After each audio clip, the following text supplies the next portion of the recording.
Thank you, Mr. MC. I will call upon the team there to set my slides up. But before I get going with my presentation, let me do the honors here. Honorable Minister Chidakwa, we thank you for hosting this conference together with the Permanent Secretary of Mines, Professor Kujganga. We recognize the presence of original SADC ministers from the sister ministries. We recognize those from RSA, South Africa, Angola, Namibia, DRC, and of course the representatives, particularly from Botswana. Myself, having spent more than a decade in the diamond industry in Botswana, it's a special and second home to me. Diamond industry leaders, we welcome you from across the globe. We have our chairman of ZMDC and the board members here. We recognize your presence. Colleague producers, ladies and gentlemen, we're excited to have this opportunity to talk to you on the potential that Zimbabwe has in the diamond industry and how to move on to close the gaps that we believe are due to be closed. Before I call upon the slides to be moved on, this is the thing, right? One of the wisest men I have come across always the problems we face in all spheres of life can never be solved by the same level of thinking that created them. Which means, whichever way we look at it, we have to go a gear up to solve the kind of problems that we face. The same within our industry. And I think this is an opportunity, and I would like to confess that the presenters who have gone before me have imparted a certain level of knowledge, which I think I will infuse back into my work environment and solve the problems that I believe I face every day. And then every time when I talk to a delegation like this, it's difficult to pick where to sit because of the various domains from which people come. But I would like to share with you the thinking that says when you are in a world one level of thinking, which is the world in which we live in, the problems that exist there require what I call level two thinking, and that is the kind of positioning I want to bring here through this title I have here, which I call Diamond Value Management, Best Practice Principles, Implications for Transparency and Footprint Management. It may sound a bit technical, but it connects very well with what Mr. Johan Eriksson spoke about just one presentation ago. So it's a very, very important thought process that we have put in trying to solve the transparency conundrum and share it with the industry so that when he talks about the differences in prices, differences in footprints that come out, why is it different? What is not there that perhaps needs to be explained so that all of us can look at the same image and interpret it the same way? This is the biggest challenge, I think, as an industry, being the Zimbabwean diamond industry, that we have faced since inception. So, who is Marange? This is the stuff that I just want to prime you up to understand who Marange is. And I have to stand up here representing my parent ministry. Marange is the 100% government-owned diamond operator, and therefore we have to show the kind of things that really benefit not just Marange, but the entire industry. So just peruse through that, including how we do, and most of the stuff you have seen from BADA, from DMC, and everybody. I'm not going to dwell on that. I'll go into the diamond value management best practice, and therefore the implications that I'm talking about. This is just to show you that we are the 100% government organization, and we are proud to be 100% state-owned. Of course, we contribute every cent that we get to the economy or fiscus, and we are 100% management, and proudly so to be Zimbabwean.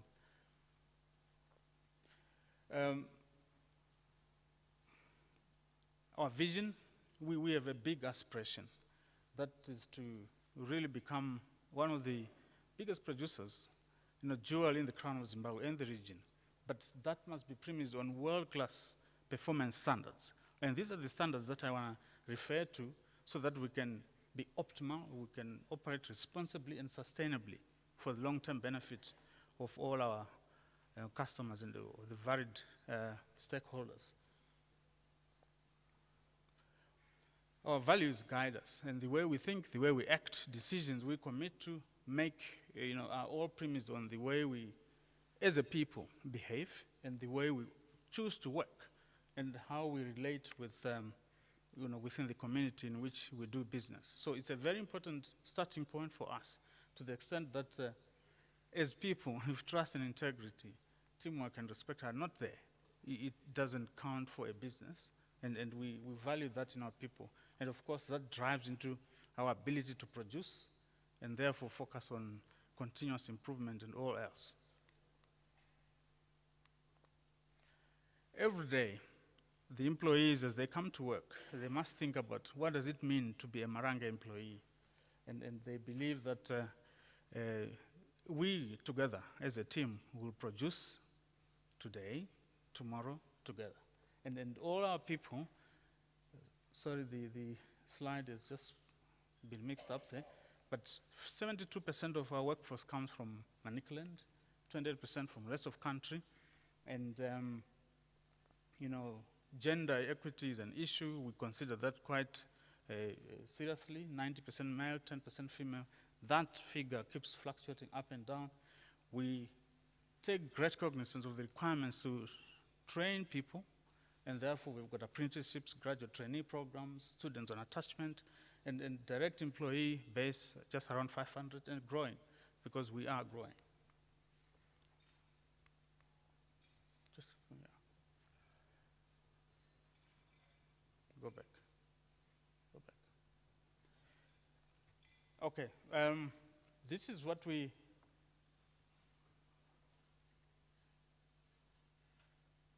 go back. My apologies. Okay. We focus on specific things as we try and guide our actions. These are the big picture issues that we have to think very seriously about, and therefore guide the business in that direction. Unfortunately, I think we are having problems here.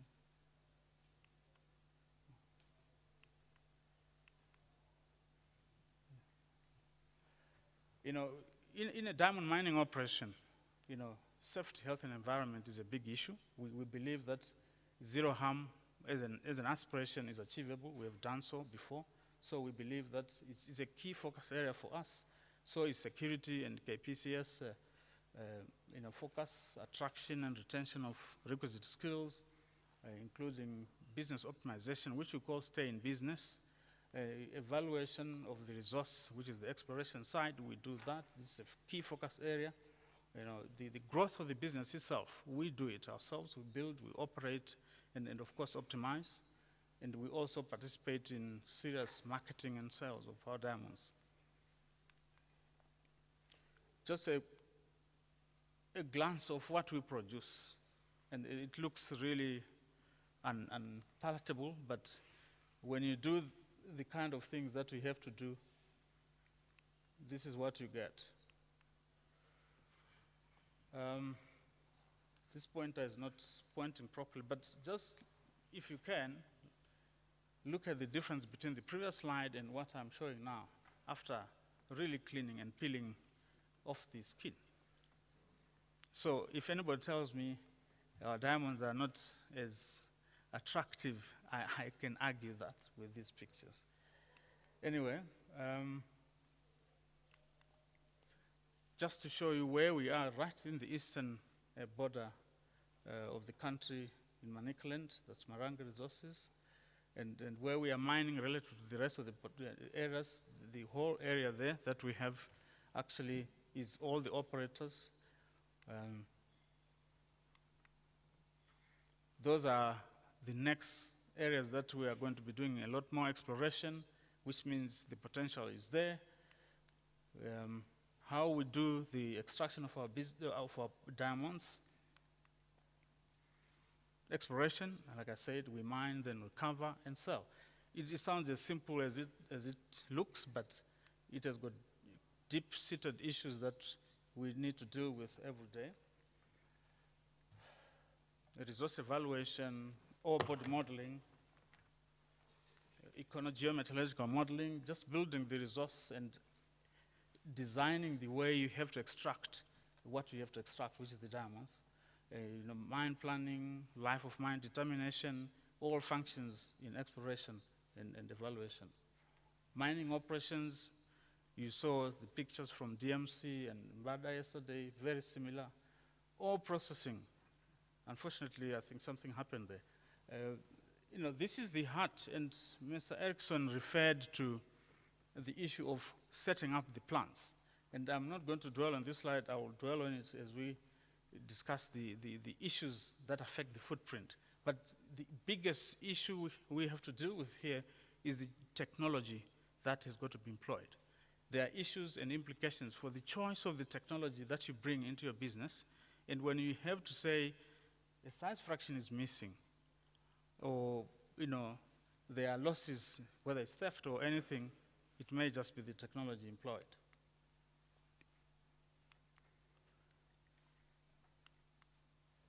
Sales and marketing, we do it through First Element. He has spoken a lot about that. Now, how does this diamond value management enable full diamond potential for the Zimbabwe diamond industry? Just to take you through a small definition, or a very simple definition of diamond value management. This is the unparalleled quest for maximum extraction of value from a ton of ore that you mine every time you set to extract a diamond. And you want to do that sustainably on an ongoing basis. So if you understand that when you set to do what you have to do, you may have to maximize the potential out of that ton or that amount of soil you are moving. You cannot just move earth for nothing. So when you put these things together, there are three things that eventually come out. The grade or content of the diamonds in the ton of ore, and what you eventually get in terms of the dollar per carat, which comes from Mr. Erickson's sales. That actually tells you your realized value in the per ton basis, which is your US dollar per ton. Now, that is what we call the economically extractable value in situ. And when you do your cutoff and determine whether a resource is viable, it can create money for you, it comes down to these numbers. Now, if you don't do it well in terms of your carats per ton, which is an extracted figure out of your process, and if you don't do it well in terms of selling, which is your US dollar per carat, and that figure at the bottom falls below your cutoff, you can easily declare a resource unviable. But is that the case? So my argument says, when you look at all this,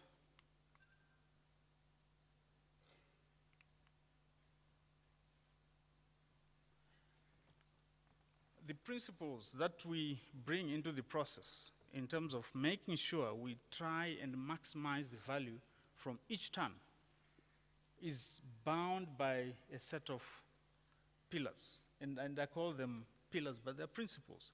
Each one of them affects what comes out at the end of the day, or what you take for value creation. From drilling, waste management, dilution control, liberation through crushing, screening efficiency, the top cutoff, or the size of the design of your plant. bottom cutoff, you know, the diamond breakage issues when you are crushing to liberate, the availability and utilization of your plants, the recovery efficiency, diamond cleanliness. This one has never been an issue in most operators' domains, but for the Zimbabwean diamond, it is a key issue, and I've just shown you that. Security of product, and of course, marketing. Now, what this means is, if every one of these pillars is not set to the right level, to the right standard, which is consistent with the kind of footprint that he spoke about in the resource, you will have a misrepresentation. The outcome becomes something else. And I will show you the graphs, how they come out. So I'm going to quickly go through to the key issues. I'm skipping this one and that one. Now, when everything else is said and done, you will find that you have a graph that comes out like that. Just check how smooth it is. Unfortunately, the pointer can't.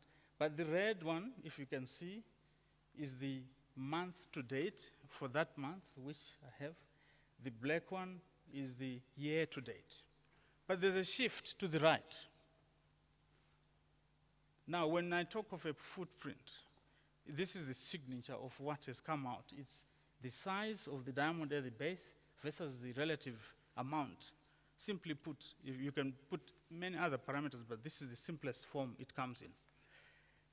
When it shows the year's average is lagging behind and the month's average is shifted to the right, what it is saying is you are producing finer diamonds, smaller diamonds, than you have done for the year to date. But that has implications on the pricing, because that's where the value comes from. And if you imagine that, you have to explain that. If you see the uniformity of the curve following exactly the parent, you are able to say, what could have gone wrong here? Is it a geological issue, which is the provenance issue that I spoke about, or something has uniformly affected your process? Now, if you can pick those issues, you know for sure you can explain anything, and when you get your value, you are not surprised. But the confusion that does come is when you get stuff like this.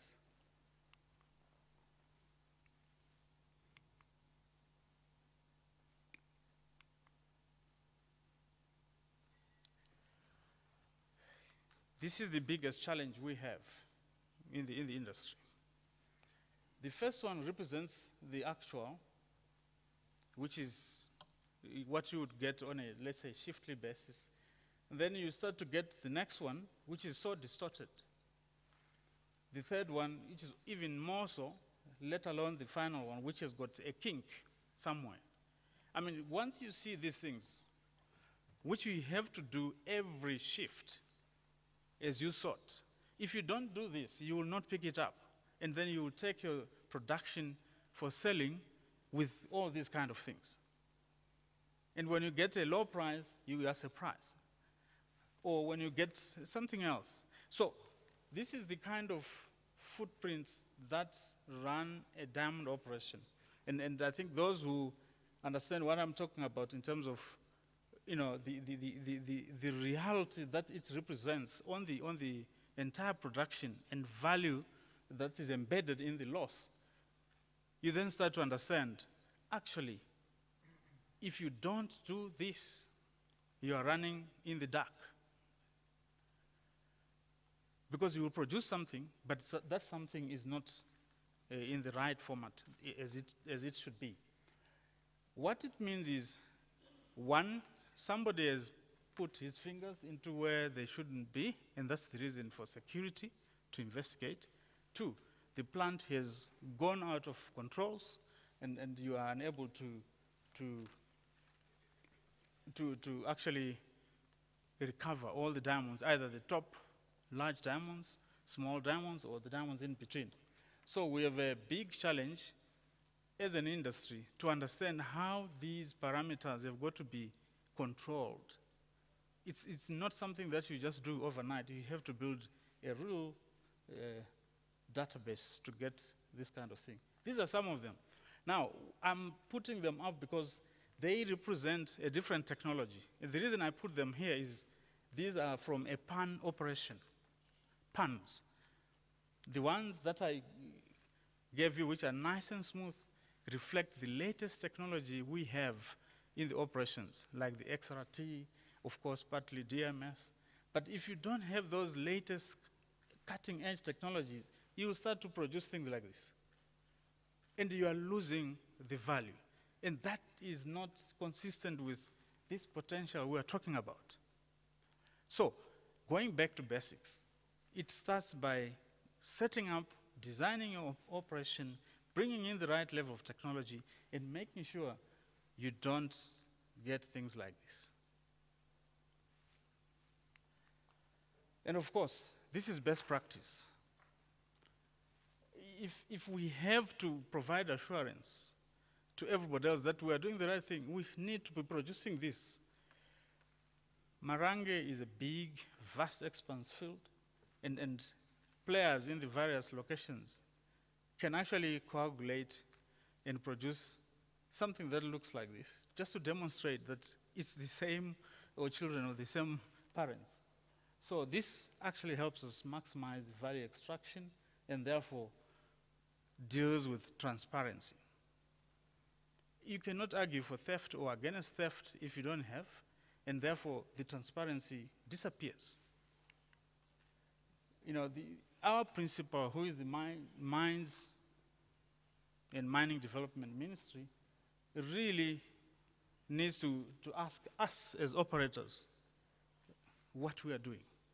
I believe this is an apply or explain principle, why it is not consistent with the next one or the next one. And it is so important that we do these things so Zimbabwe can realize the full value from this resource.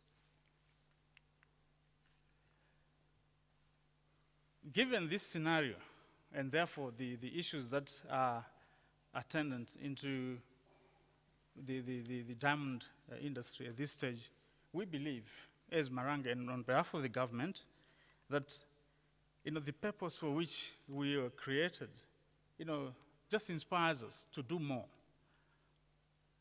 And that the vision we have guides us always, and we always seek to do the things that we want to do in line with our values, and we take full accountability, and we need to explain that the principals understand what is going on.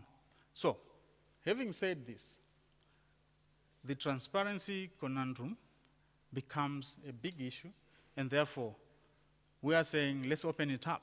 This is the best way known in the diamond industry to get everything on the desk. Thank you very much.